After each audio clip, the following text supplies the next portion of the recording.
سلام، خیلی مخلصیم. خوبید، خوشید، خرمید، خرم‌آبادید. آقا امروز اومدیم براتون تو این ویدیو مربایی بزنیم طبیعی بدون شکر و بسیار سریع. بزن بریم برای تهیه‌اش. پای گاز هم اصلا لازم نیست وایسی واسه این مربا. سریع 1 2 3.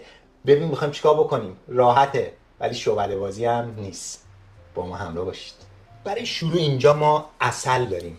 چه عسلی؟ عسلی که من استفاده میکنم عسل درجه 1. عسل معمولی هم میتونید استفاده کنید، ولی برای اینکه همه بتونن این مربای خوشمزه رو بخورن، عسلتون هرچی کیفیتش بالاتر باشه چه بهتر.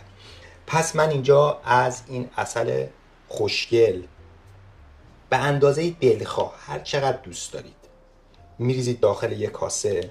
این عسل کوههای هیمالیاس. الان یکی میاد میگه آقا اینجا که عسل نداره. داره آقا.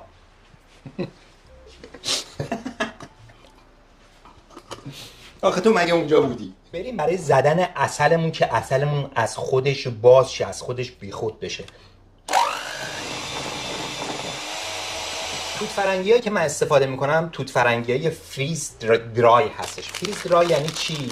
یعنی اینکه این توت فرنگی ها توی دمای زیر 40 درجه سانتیگراد خوش شده و با توت فرنگی خوش شده گرم شده و با میوه خشکا فرق میکنه. اشتباه نگیرید، این توت فرنگی بافت پفکی داره. ببینید اصلا وزنی نداره، هیچ وزنی نداره. نگاه کن، من میخورم براتون. مثل پفک. میوه‌هایی که فریز درای میشن تمام کیفیت واقعی، ویتامینای واقعی خود میوه داخل همین میوه میمونه. از کیفیت درجه 1. خیلی خوشمزه، یعنی میوه خوش شده رو در هیچ میبره این میوه فریز درای. تحقیقاتی که من کردم داخل ایرانم فریز درای هست و همه میتونن تهیه کنن. الان من گفتم فریز درای، فارسیش هم به این معنیه که با انجماد این میوه ها خوش شدن، دمای زیر 40 درجه. خیلی خوشمزه است خدا وکیل. یعنی به جای پفک از اینا بخورید.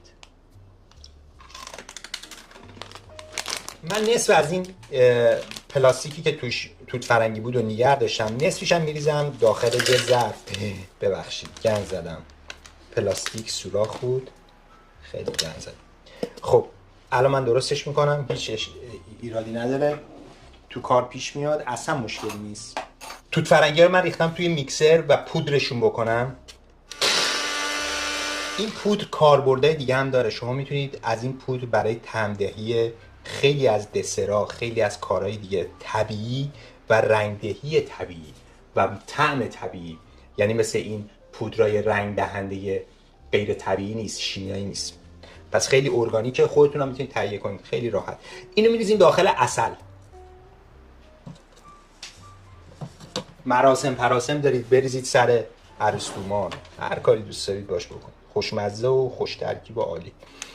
اینو با دور پایین من یه همش میزنم.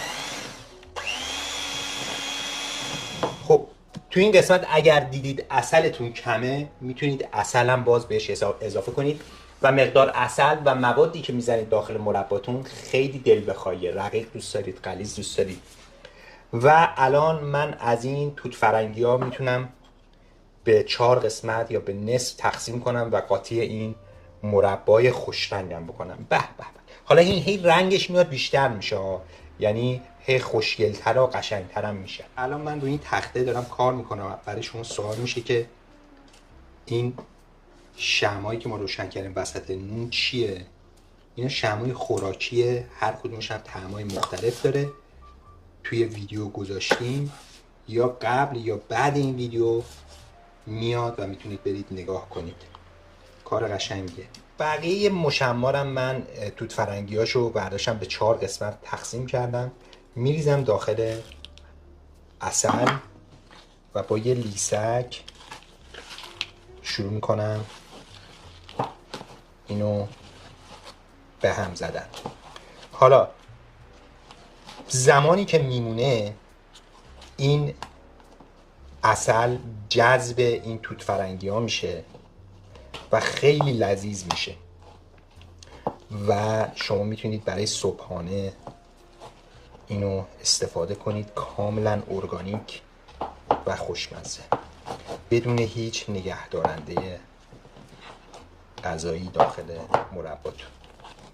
شیشه‌ای هم که من دارم استفاده میکنم کاملا استریله و اگر شیشه‌ای بوده که قبلا استفاده کردید حتما بجوشونید داخل آب جوش و بذارید کاملا خشک بشه و بعد استفاده کنید برای این مربا اگر میخواید موندگاریش بالاتر بره.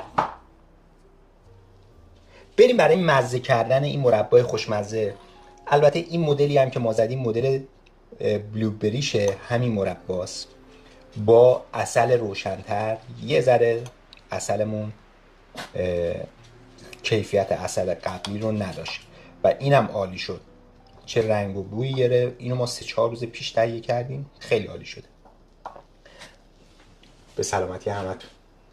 این تازه هرچی میمونه جا افتاده تر و خوشمزه تر میشه.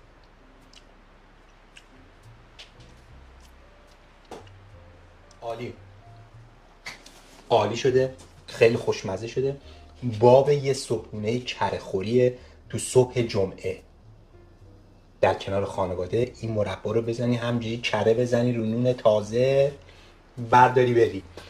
امیدوارم که تو خونه هاتون درست کنید و لذتش ببرید. لایک و سابسکرایب یادتون نره، کامنت هم برامون بنویسید. تا یه برنامه دیگه، تا یه کار جدید دیگه، خدا نگهدار. زودی برمیگردیم.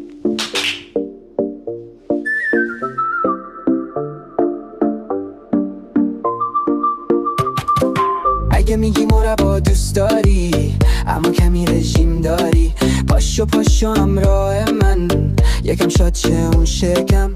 پاشو همش بزن، یه مربا بزن همراه من. میبرم تو آشپزخونه قلبم تا با هم درست کن یه مربای تک که همه با هم بگن وای بابا. عسل و میه چه ترکیبی با هم میدرخشن مثل ستاره روی نون داغ. خیلی ببخشید شف میدان، چی میتونم بکنم یه درخواست من؟ راز این مربا رو بگو به من. عسلو کردی مربا با یه چشمک میشه از این مجون گذشت راحت. حالا که میدونی این رازو بزن دکمه لایکو، دکمه سابسکرایبو. اگه میخوای هزین نشو شف میدان چی بده لایک کن.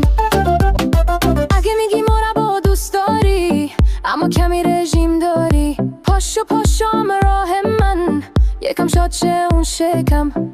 پاشو همش بزن، یه مربا بزن همراه من. میبرم تو آشپزخونه قلبم تا با هم درست کن یه مربای تک که همه با هم بگن وای بابا. عسل و میه چه ترکیبی با هم میدرخشن مثل ستاره روی نون داغ. خیلی ببخشید شف میدان، چی میتونم بکنم یه درخواست من؟ راز این مربا رو بگو به من. عسلو کردی مربا با یه چشمک میشه از این مجون گذشت راحت. حالا که میدونی این رازو بزن دکمه لایکو، دکمه سابسکرایبو. اگه میخوای هزین نشو شف میدان چی بده لایک کن.